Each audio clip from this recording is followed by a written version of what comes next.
Oh, let me hope this will be the last time I do any gambling for right now. Anyways, hello everybody, and welcome back for more Let's Play Super Mario Sunshine. In the last episode, we got done with the main shine sprites in Serena Beach, and in this episode, we're going to go ahead and see exactly what is going on with that ray of light that's right there. It's coming from that sun right there, so let's go zoom in here. Oh, God, too bright. Oh, hey, new area for us. Cool. This here is Noki Bay, Episode 1, Uncorked Waterfall. So that's what it was here. It's not really a bonus stage like in Mario 64, but no, just another new area for us here at Noki Bay. And this level here, it looks gorgeous here. I mean, granted, yeah, there's like the blue water that's all purple somehow. Ah, welcome, Master Mario, I presume. We have heard much about you. Yes, and all of it good. Except I'm a convicted felon. As for me, I am just an old man who loves nothing but fishing. But lately, I have had a terrible problem. Please look up there.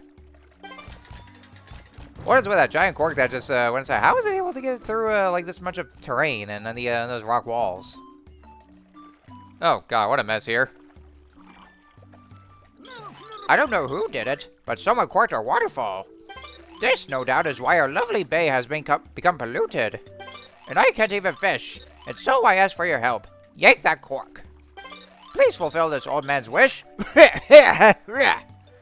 What's that? You'll do it? Oh, thank you. Thank you so much. I knew I could count on you. Just beware that guy on the cork. Alright, so that's basically what our mission is, just to go and uncork the thing. So we can't really use some kind of a wine opener that, in which you use that to just remove the cork from wine bottles. Nope, we had to do it the more manual and harder way. Also, these guys are back here, so yeah, we haven't seen those in a while. And I had to jump out here because I was trying to figure out exactly how to go up there, and the platforms were high up, and I didn't want to waste anybody's time, so this is actually the real way to go up here. And if you actually spray on that cracked base here, then you can actually be able to use that as a little balance lift here. But you can actually just make your way out to get to the top here. So for the most part, the whole gist of this level here is that you see these ancient stone slabs. If you spray some water on it, then they'll actually move backwards. And so yeah, it actually causes the train to go. Well, I think that's probably how, I guess they're all connected here. But yeah, we're just making some terrain here. Wow, that formation looks a lot like a pigman, don't you think? Yeah, there's actually some different shapes for the goop that they're spraying here. And if you spray them all off, then you can actually create some new platforms. Oh, look at that, a dolphin. Ah, yes, dolphins. They're very noisy, and, and a lot of people think that they could be annoying because of it here. Dolphins? Yeah, they think they're so cute. Oh, look at me, I'm a flippin' little dolphin. Let me flip for you, I know something. But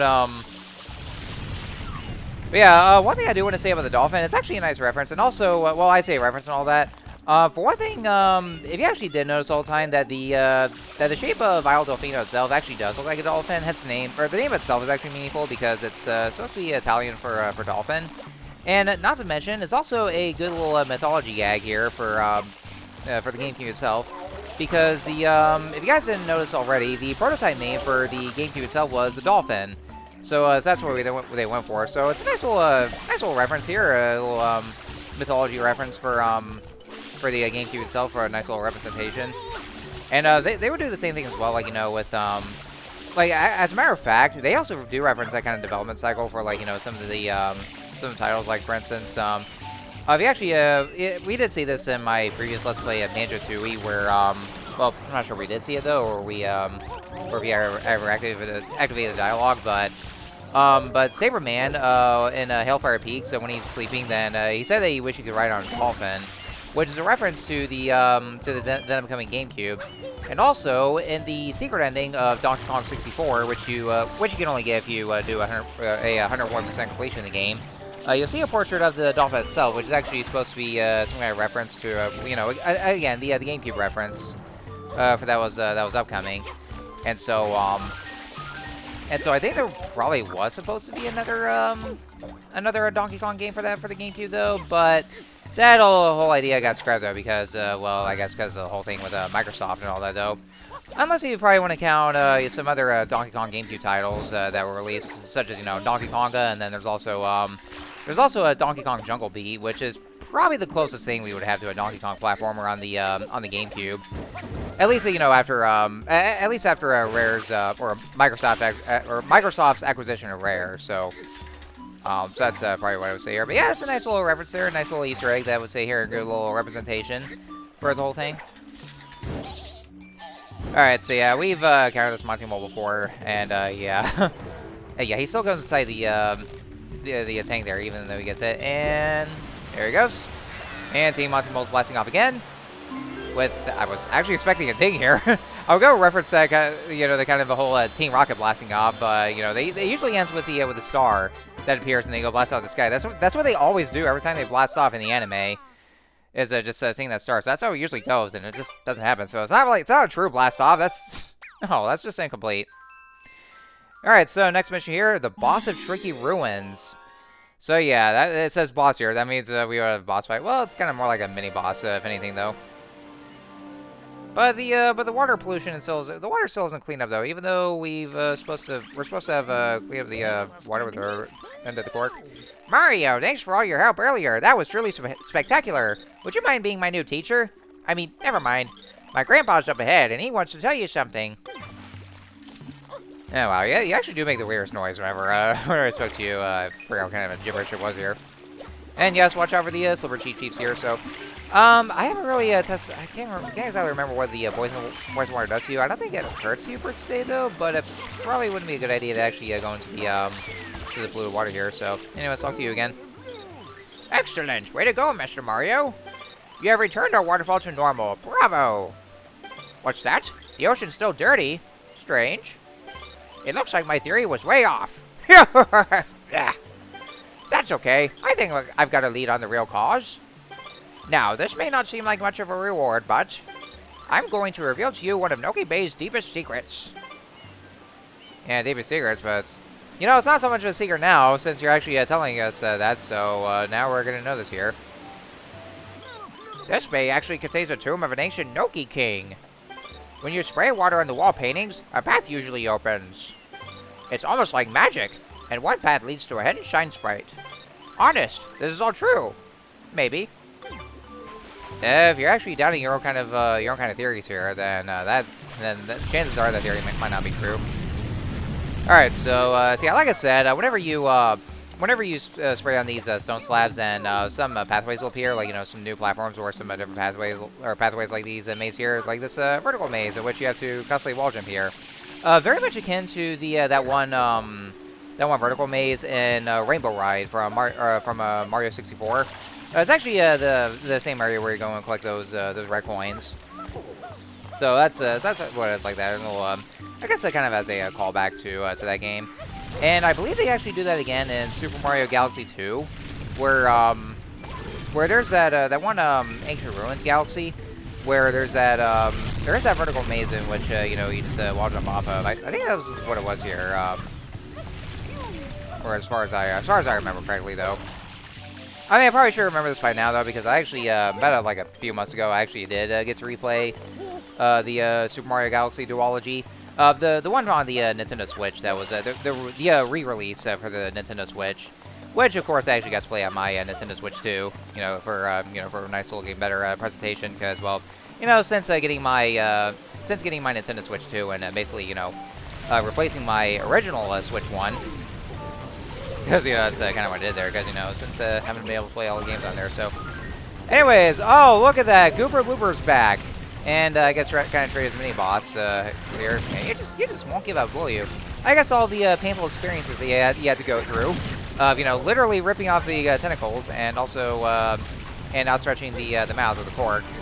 Then yeah, you still wouldn't give up on that here. I don't know. I guess maybe you can take the pain.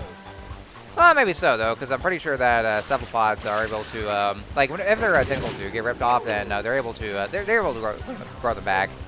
At least as far as I know when it comes to the biology of cephalopods. But again, I mean, I'm not really much of a marine biologist, so I mean, I could be wrong or something like that though. But at least that's probably somewhere where I read, or some of the books I read back in back in school. But yeah, same as before, and just seeing how absolutely gruesome and kind of morbid that you have to do with this boss fight here. It's actually like this will actually be the third time that we fight a Gooper Blooper in this game. But yeah, so he's blocking the path here. There is supposed to be another shortcut you can do, but I think when you use the that one trampoline that you saw before, but I pretty much would. I think I'll have to do this the legit way, because I'm pretty sure they'll be there for a long time if I were to actually do that kind of method. So yeah, that's pretty much it right here. So anyway, what else there to say about it? Well, yeah, like I said, I do have to say though that Noki Bay is without a doubt, the level itself is so gorgeous. I really do love how this level looks, though, because how colorful it looks. I will say though that some of the shine sprites, well, they're not exactly the worst thing in the world per se. I mean, I can't exactly remember how the rest of the shine sprites would go, but at least from what we're getting so far, then it's actually not too bad though for some of the missions. It does require a bit of exploration that you have to do here and there, so I mean it could take a bit long though, but at least you're given a lot of options here, so take some pathways and then just find some ways to figure out where some shine sprites are. So it's not frustrating at all per se though. Next one is red coins in a bottle. Red coins in a bottle. Yeah, as soon as I see that right there, then of course I'm gonna be of course I'm gonna sing that song. Dealing with this game's bullshit. Dealing with this game's bullshit. I've got it! Yes! I surely do have it. What have I got? Why, the answer to our polluted ocean problem, of course. And the answer is you! You must go to the ocean floor. Of course, that is impossible for you at the moment. Therefore, I've made an area for you to hone your skills. Boop, boop, beep, bop, boop, beep, bada, boop. Wear this and you can stay underwater for much, much longer. Use that flood to move around and get red coins. But don't overdo it. If you run low on air, here's what you do. Just grab some regular coins to refill your meter, okay? Now, shall we get started? Alright, so let's go right inside this bottle here, which kind of looks like how you enter Big Boo's Haunt in Mario 64. It's, literally just like that here, and now we're inside this bottle that's in the sky somehow, even though we're still technically in Noki Bay. Alright, so that's basically all you do is just, go around and get all the 8 red coins. So it's basically some sort of a training course for Mario in order to do the rail challenge that he wants to, that the Noki Elder wants to give him. Yes, that was a jet stream. It's, invisible jet stream. That's why Mario just suddenly skyrocketed up to, up there.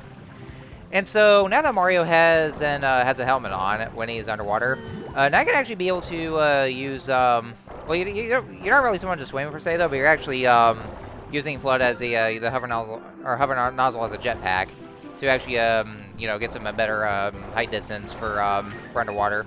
And so with the helmet on, the way that the air meter is gonna go into lower down is actually a lot slower than how it normally does if Mario's swimming underwater.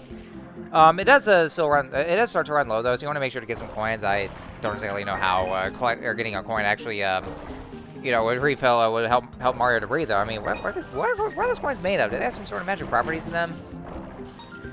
But yeah, your air meter will actually will start to lower, but not as fast as as regular though. So there's at least the air helmet on. But that's all you have to do, just to go and get the red coins.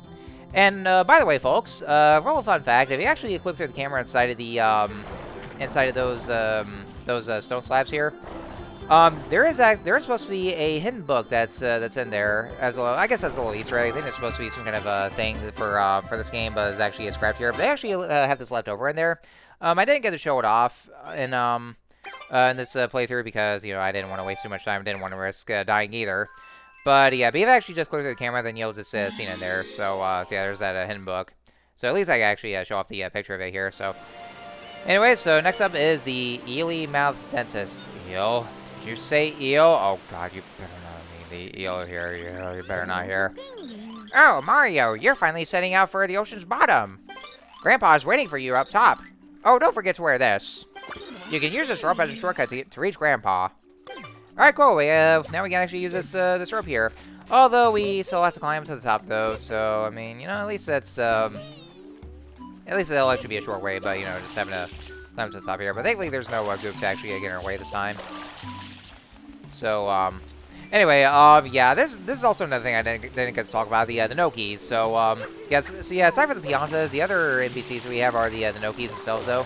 And unlike those asshole Piantas where they would do nothing but accuse Mario and treat him like a criminal, these Nokis, I actually like the Nokis here because the Nokis are very friendly to Mario. They they're very welcoming to him. They treat him very well, and and they're also, I believe they also at least defend Mario. They know he's a good person and he's not responsible for what's happening at Delfino. You look like you're ready. The gunk in the ocean is caused by a giant... Oh no! No! No! No! Okay, no, it's not Noki, folks.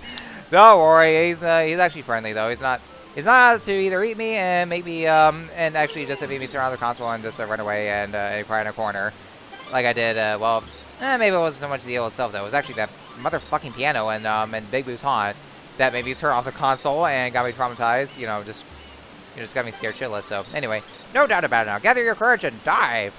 Yes, I will gather my courage and dive and face. I've had enough nightmares from eels. I hate eels. I hate going underwater to deal with eels. No. Okay, but yeah, seriously though, he's yeah, at least he's a friendly guy, and you know, and there's more to talk about him, but yeah, we're actually inside this these underwater ruins, kind of like Atlantis. You know, it looks a lot like Atlantis here. So anyway, so this here is actually, it's supposed to be treated like a boss fight though, but we're not really fighting him per se. So this here is the Ely Mouth. It's kind of like well, there's actually like two sides here. Like there's one male and one female. For if you take a closer look at the features there. So basically, the eel himself, you know, unlike Unagi though, he's actually he's not really hostile at all. He's very friendly, and you know, and he's only causing the problems here because you know, because he's actually suffering. So he's you see here that these are his teeth, and they are very, very, very nasty here, and they're covered in all the gunk here. And so yeah, that's actually why he's causing pollution, because he's actually suffering from bad teeth here, because you know, because they're all covered with the gunk. And so what we have to do is that we basically have to clean his teeth. And so, yeah, that's the reason why it has, you know, it's called the Ely Mouth's Dentist. So, yeah, we're basically acting as his dentist right here. And, yeah, this is actually a bad tooth right here. You can actually see pretty closely that there's a cavity on the tooth itself, though. But, yeah, we're basically the dentist here. So, yeah, like I said, despite it seeming like it's a boss fight, it's actually not so much, though, even though there's actually boss music playing. But, yeah, all we're doing is just cleaning the teeth here, just getting rid of all the gunk that's covering the teeth. Yeah, because he's that's basically what it is. He's not really he's not really hostile at all. Like, he's just in distress because of the fact that his teeth are dirty, and so he's just suffering from it all. So so we basically just have to you know, just clean it all, and then just so over there he won't have to suffer anymore, and just you know, not really get hurt so much. That's probably what's causing him pain and all that though. So yeah, we're basically saving him from any more harmful effects, you know, all the bacteria that's on the teeth here. And honestly, though, I guess that actually serves up some kind of a message, and, you know, and even Flood actually says it much here. After all this is done, then it basically sends out a message to the audience that, you know, you always want to take care of your teeth, and, you know, which is true, of course, you know, yeah, you really do want to take care of your teeth, of course, you know, just, you know, especially, you know, with brushing your teeth twice a day, like I always do. Oh, okay, yeah, yeah, you can see right here that this tooth here, that's another bad tooth. So yeah, you can definitely see that there's a cavity right here. That's right there, so, you know, that just goes out here, but you also see there's also a gold tooth here. Oh, and also, yeah, make sure you pay attention to your air meter. There are a lot of coins everywhere that you can actually pick up, so that way there you can actually replenish your air meter. And one thing I gotta say, though, about, yeah, I gotta say the control actually sucks here. When Mario's using the air helmet. Yeah, the control feels a lot more stiff, because it always feels like the Mario just goes through automatically, but oh yeah, there's a gold tooth right here. So yeah, that gold tooth will definitely contain that shine sprite, so yeah, there's a couple more that we have to do here. The only kind of attack per se that he would have to do, well, you know, aside from having to avoid those gunk bubbles come from the teeth itself, he will try to suck you in as well. So, yeah, you do want to be careful. As a matter of fact, I didn't want to show off what would happen if we actually go deep inside here, because I'm pretty sure that would very much risk dying, so. Yeah, that's pretty much all you right here, so. Yeah, I know this battle's, or, well, not so much about this whole thing is actually taking longer for me, though, because I had to go and get the coins to refill my air meter. And that, and also for the fact that you have to just make sure you aim carefully with where you want to spray some water onto the teeth itself. But this should be the last tooth that we had to spray here before. All right, there we go. Remember to take proper care of your. Yep, yeah, that's the message that Flood gives, is, you know, just yeah, take care of your teeth, and that is true here. So, you know, it's also why you want to make sure to do some dentist visits. So yeah, that's actually what we're saying here. You know, That's why, Mario's also a doctor, so, that's why they call him Dr. Mario for a reason. So he's also like, dentist Mario. I mean, they're still doctors, technically, here, so. Yeah, that's what it is. So even though Mario's not really wearing his uniform, he's still playing the role of Dr. Mario because, that's what he was here. He's, the whole game series of Dr. Mario.